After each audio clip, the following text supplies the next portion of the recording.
Voici l'histoire d'un médicament connu de tous, Advil.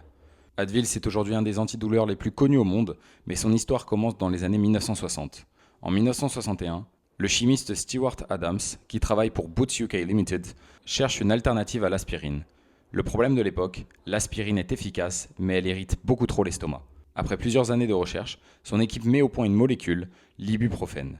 Elle est brevetée en 1961 et lancée en 1969 au Royaume-Uni, d'abord uniquement sur ordonnance. Le tournant arrive dans les années 1980, l'ibuprofène devient disponible sans ordonnance, ce qui va démocratiser son usage à grande échelle.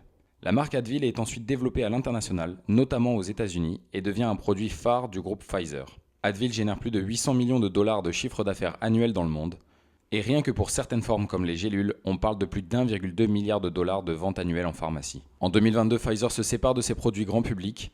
Advil passe alors sous le contrôle de Aleon, qui est la division grand public de GSK, qui a racheté Advil à Pfizer en 2022. Aujourd'hui, l'ibuprofène est l'un des anti-inflammatoires les plus utilisés au monde, présent dans des dizaines de marques, mais Advil reste l'une des plus emblématiques. Une innovation simple à l'origine, devenue un standard mondial.